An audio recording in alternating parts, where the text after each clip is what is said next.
Hello बच्चों, let us read this question. This question says a 2-liter vessel contains 0.48 mole of CO2, 0.48 mole of H2, 0.96 mole of CO at equilibrium.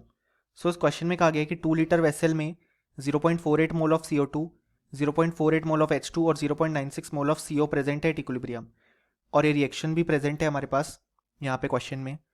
सो हमसे पूछा गया है कि कितने मोल और कितने ग्राम ऑफ CO2 हमें ऐड करना पड़ेगा यहाँ पे ताकि CO का कंसंट्रेशन 0.6 मोलर हो जाए. सो इस क्वेश्चन को सॉल्व करने के लिए जो की कॉन्सेप्ट रिक्वायर्ड है हमारे पास वो है यहाँ पे कॉन्सेप्ट ऑफ इक्विलिब्रियम रिएक्शन.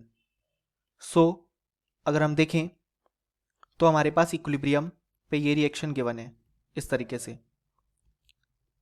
सो यहाँ पे अगर हम बात करें इक्विलिब्रियम पे, लेट अस से टाइम t1 पे इक्विलिब्रियम आया है तो CO2 के 0.48 मोल प्रेजेंट है, H2 के 0.48 मोल, CO के 0.96 मोल.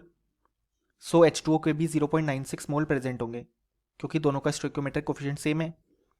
यहाँ से अगर हम Kc की वैल्यू कैलकुलेट करें तो वो होता है concentration of H2O multiplied by concentration of CO divided by concentration of CO2 multiplied by concentration of H2. सो यहाँ पे जो Kc की वैल्यू हो जाएगी वो हो जाएगी मोल्स अपॉन वॉल्यूम. वॉल्यूम है 2 लीटर, H2O के मोल्स हमने फाइंड आउट किए, CO के भी मोल्स है 0.96 डिवाइड बाई 2 जो कि वही वॉल्यूम है. CO2 के लिए हो जाएगा 0.48 बाई 2 और H2 के लिए 0.48 बाई 2.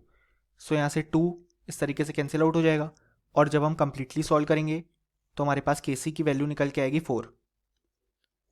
अब अगर हम देखें तो इक्विलिब्रियम पे हमारे पास जैसे कि रिएक्शन ये गिवन है CO2 gas plus H2 gas in equilibrium with H2O gas plus CO gas.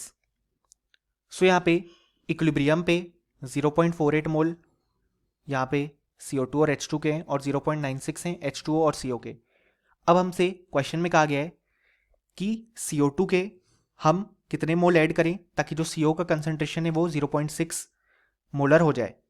सो सबसे पहले तो यहाँ पे अगर रिएक्शन आगे प्रोसीड होगी तो लेटस से Y मोल्स इन दोनों के डिसोसिएट होंगे तो Y मोल्स इन दोनों के बनेंगे. अब हमें एक्स्ट्रा CO2 के मोल्स डालने हैं तो हम मान लेते हैं कि हम X मोल्स ऐड कर रहे हैं. तो सबसे पहले तो हम Y की वैल्यू कैलकुलेट करेंगे.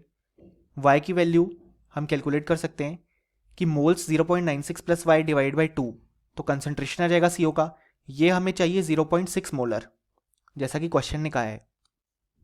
तो यहाँ से हम लिख सकते हैं 0.96 plus Y is equal to 1.2.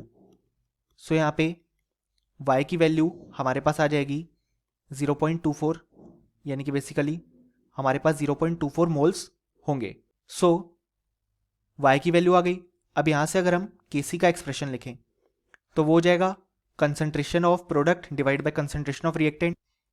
अब जैसा कि हमने देखा कि जब हम Kc का एक्सप्रेशन लिख रहे हैं तो ये वॉल्यूम वाला टर्म तो कैंसिल आउट हो रहा है क्योंकि वॉल्यूम सेम है और स्टोइकियोमेट्रिक कोफिशिएंट सबके सेम है, तो हम डायरेक्ट मोल्स का ही एक्सप्रेशन लिखेंगे.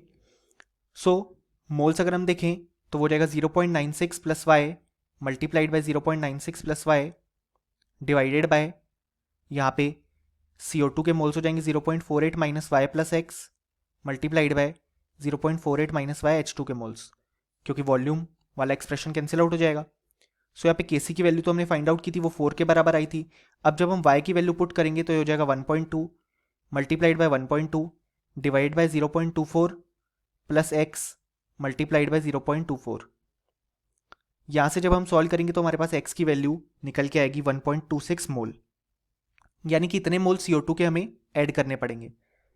अब यहाँ से अगर हम मास फाइंड आउट करें CO2 का तो वो हो जाएगा यहाँ पे 1.26 मोल मल्टीप्लाइड बाय CO2 का मोलर मास जो कि होता है 44 ग्राम पर मोल जिसकी वैल्यू आ जाएगी 55.44 ग्राम. सो ये था हमारा complete solution. Hope you understood it well. Best of luck.